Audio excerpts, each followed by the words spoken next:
Welcome to my YouTube channel brilliant academic and competitive classes. तो अभी पिछली video में हमने क्वेश्चन नंबर 5 समाप्त किया था, तो आज हम पढ़ाने वाले हैं क्वेश्चन नंबर 6। तो देखिए, जैसा कि आप क्वेश्चन 6 देख पा रहे हैं इन फिगर 6.12, यहाँ पे फिगर है इसका 6.12। तो इसमें दिया गया है कि जो ए बी है पैरेलल टू पी क्यू है और ए सी जो है पैरेलल टू पी आर है। तो हमें ये प्रूव करना है कि B C parallel to Q R होगा।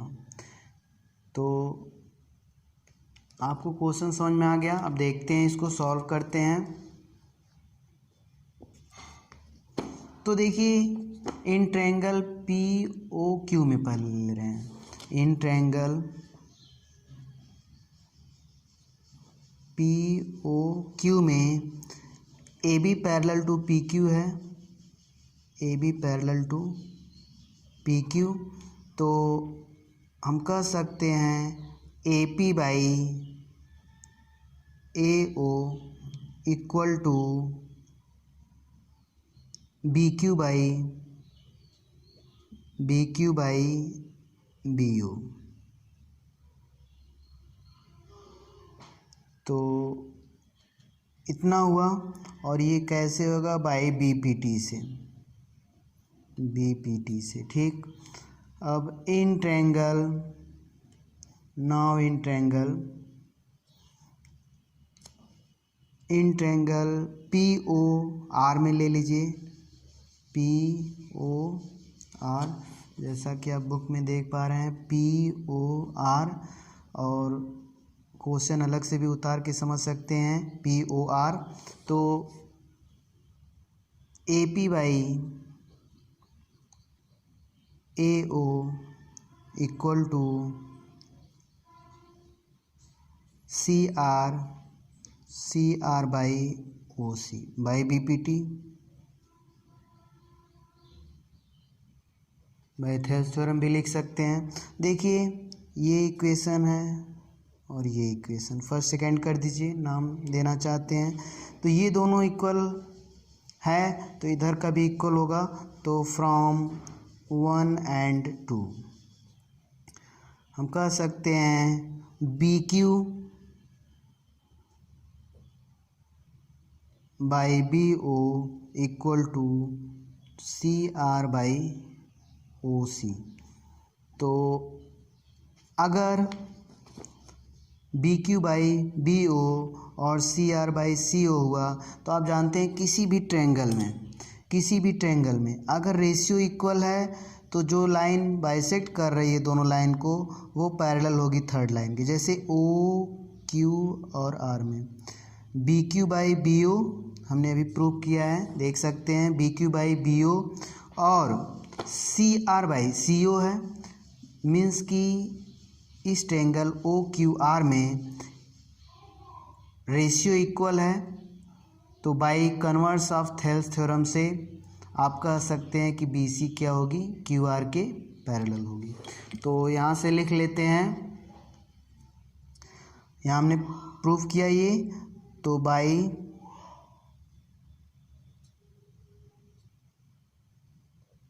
Converse of B P T, converse of B P T से यहाँ पे कर दें by converse of B P T, आप कह सकते हैं जो बी सी है पैरेलल टू क्यू आर। तो ये आपको प्रूव करना था, जैसा कि क्वेश्चन में देखें। तो इस प्रकार आपका 6 क्वेश्चन समाप्त हुआ। तो देखते हैं 7th क्वेश्चन में आप देखिए, using theorem 6.1 prove that a line drawn through the mid point of one side of triangle is parallel to another side bisect the third side. Recall that you have proved it in class 9th। तो देखिए, इस question में दिया क्या गया है, एक line जो है खींची जा रही है, जैसा कि फिगर में देख लीजिए तो समझ में ज़्यादा आएगा। डी मिड पॉइंट है ए बी का, ये गिवन है, और डी से एक पैरेलल लाइन खींची जा रही है बी सी की, इतना गिवन है। और प्रूफ क्या करना है, E is also mid point of A C. तो ये आप गिवन यहाँ पे लिख लीजिए, गिवन में D is mid point of A B और and D parallel to B C, और E is mid point of A C. तो फिगर सामने जो बनाए थे वो कहीं पे बना लेंगे तो ज़्यादा समझ में आएगा। अब देखते हैं, यहाँ से हम प्रूफ करते हैं। तो देखिए डी जो है मिड पॉइंट है और डी पैरेलल टू किसके है, बी सी के है, और किस में लिख लीजिए, इन ट्रायंगल ए बी सी। जैसा कि फिगर में हमने ट्रायंगल ए बी सी बनाया है तो आप ए बी सी ही लेंगे। In triangle A B C D parallel to B C, तो बाई बी पी टी से A D by B D equal to A E by E C by B P T by B P T. तो यहाँ पे देखिए एक चीज़, जब ये mid point है डी तो ये वाली डिस्टेंस इसके इक्वल होगी, ठीक। तो हम ए डी को बी डी लिखें या बी डी को ए डी लिखें, तो हम यहाँ पे चेंज कर दे रहे हैं। तो ए डी को हमने क्या लिख दिया, बी डी लिख दें, क्योंकि दोनों इक्वल डिस्टेंस है, और ये बी डी रहने दीजिए, इसको हमने बी डी लिख दिया। और ये आपका पहले से है ए ई बाई ई सी, यहाँ पर रीज़न भी लिखना पड़ता है, तो क्योंकि A D equal to B D है। अब ये दोनों कट के 1 हो जाएगा, और ए ई बाई ई सी, और क्रॉस मल्टीप्लाई इसमें कर लीजिए आप, तो ए ई इक्वल टू ई सी। तो ए ई इक्वल टू ई सी होने का मतलब, ए E equal to E C है, तो hence E will be mid point of A C, क्योंकि अगर ए ई और ई सी इक्वल है तो ई जो है मिड पॉइंट श्योरली होगा, ठीक, क्योंकि ये दोनों इक्वल है, मीन्स कि ई क्या हुआ, मिड पॉइंट हुआ। Hence E is mid point of A C. तो इस प्रकार 7th क्वेश्चन भी समाप्त हुआ। अब आते हैं नेक्स्ट क्वेश्चन पे। तो 8th क्वेश्चन आप देख पा रहे हैं कि using theorem 6.2 prove that the line joining the mid point of any two sides of triangle is parallel to the third side. Recall that you have done it in class 9th। तो देखिए यहाँ पे आप देख लीजिए, इसका figure ऐसे बनेगा, क्योंकि डी और ई क्या है, मिड पॉइंट है, ए बी और ए सी के। हमें ये प्रूव करना है कि डी ई जो है पैरेलल टू बी सी होगा। तो यहाँ से हम प्रूव कर रहे हैं,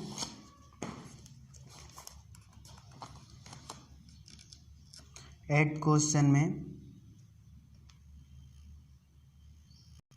तो देखिए ये फिगर है, इसका हम अगर गिवन लिखना चाहेंगे तो D and E is mid point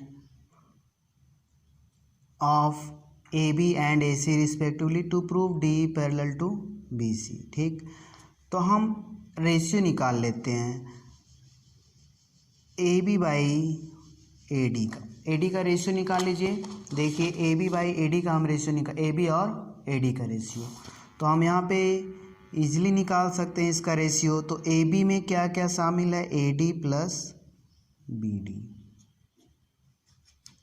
A B में A D plus B D या डी बी कह सकते हैं, दोनों इक्वल है, ठीक।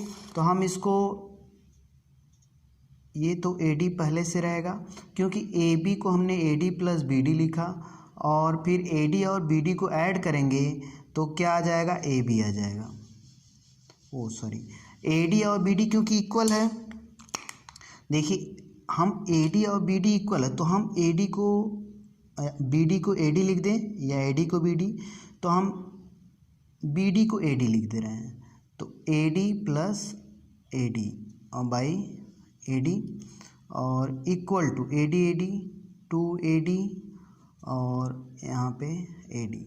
तो यहाँ पे 2:1 हमें मिला, 2:1 1। यहाँ पे हमने बी डी को ए डी क्यों लिखा, क्योंकि आप देख पा रहे हैं B D equal to A D क्या है, तो हम बी डी को ए डी लिखें या ए डी को बी डी लिखें। तो यहाँ पे हमने बी डी को ए डी लिखा था, तो ए डी 2AD और रेशियो निकल गया। अब इसी प्रकार हम ए सी बाई ए निकाल लें। ए सी को लिखेंगे ए और प्लस ई सी, और यहाँ पे ए रहने दीजिए। और ई सी और ए क्योंकि इक्वल है, आप देख पा रहे हैं ई सी और ए, तो हम ए को ई सी लिखें या ई सी को ए लिख लें। तो हम ए को चेंज कर दे रहे हैं, ए को हम ई सी और प्लस ई सी को चेंज कर लीजिए। तो ई सी को चेंज करेंगे तो ये ए ही रहने दीजिए, तो ए ही रहने दे रहे हैं। ई सी को चेंज करेंगे ए ही कर लीजिए और बाई ए, तो 2AE और बाई ए, इसका भी रेशियो 2:1 हो गया, क्योंकि इससे ये कटेगा तो 2/1 आएगा, ये कटेगा तो 2:1 आ गया। तो आप देख पा रहे हैं दोनों का ratio AB by AD, AB by AD और AC बाई AE, ठीक। तो हो गया, तो इसका मतलब ये हुआ कि जो DE होगी वो क्या होगी, BC के पैरेलल होगी, hence DE parallel to BC। इस प्रकार 8th क्वेश्चन समाप्त हुआ। अब जो है बाकी 2 क्वेश्चन जो है नेक्स्ट वीडियो में। तो यदि वीडियो पसंद आए तो लाइक शेयर सब्सक्राइब करें, ताकि वीडियो आने वाली आपको आसानी से मिल सके। Thank you for watching my videos.